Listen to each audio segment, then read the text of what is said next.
나 흘리면 해병대원 순직 일주기입니다. 국가의 존재 이유가 무엇인지, 젊은 해병의 억울한 죽음에 정치는 어떤 답을 내놓을 것인지를 묻는 엄중한 꾸짖음에 무거운 책임을 느낍니다.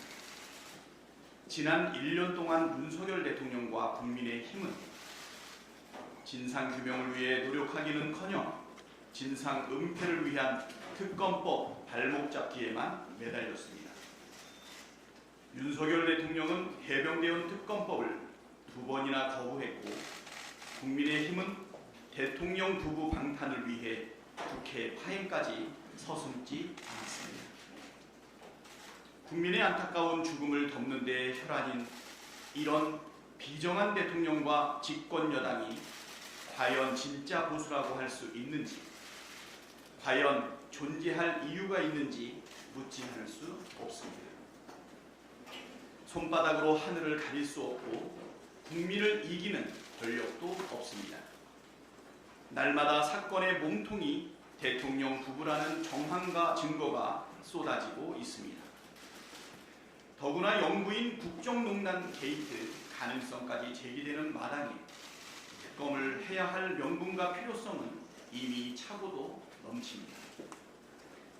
국가는 왜 존재하는가를 묻는 국민에게 내 자식이 죽은 이유를 알려달라는 유가족들에게 정치는 행동으로 답할 책무가 있습니다. 민주당은 국민과 함께 그리고 유가족 곁에서 해병대원 특검법 통과를 위해 끝까지 싸우겠습니다. 국민의힘 당권주자 네 분께도 강력히 촉구합니다. 누가 대통령 편인지를 두고 벌이는 볼성 사나운 이전투구 그만하고 국민과 유족 편에서 특검법 처리에 협조하겠다는 약속부터 하십시오. 거듭 말씀드리지만 그것이 보수가 살고 정권이 사는 길입니다. 오늘은 오송지하도 참사 일주기입니다. 오송 참사는 결코 예상할 수 없거나 피할 수 없던 자연재해가 아니라고 무책임한 대처가 부른 인재이자 관제였습니다. 다시 한번 희생자들의 명복을 빌리며 유가족 여러분에게 깊은 위로의 말씀을 드립니다.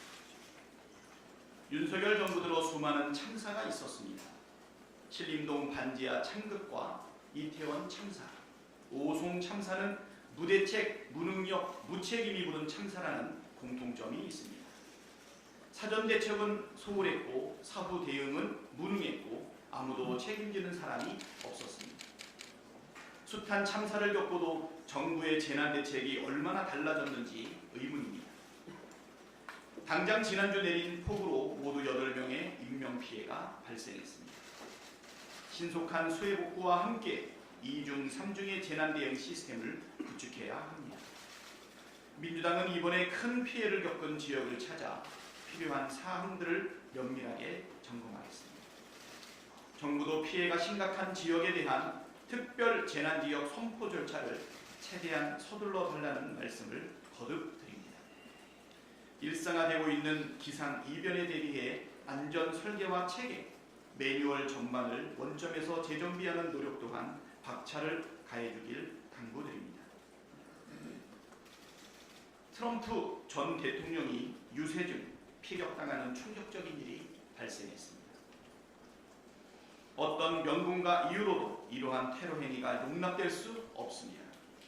정치 테러는 민주주의에 대한 심각한 도전입니다. 민주당은 민주주의에 도전하는 모든 형태의 폭력을 강력하게 규탄합니다. 이재명 전 대표에 대한 정치 테러가 있은 지 얼마 되지 않았고 그때의 끔찍했던 충격이 아직도 생생합니다. 다시는 이런 일이 벌어지지 않도록 철저히 대응해야 합니다. 증오정치, 정치 테러로 이룰 수 있는 것은 없다는 점을 다시 한번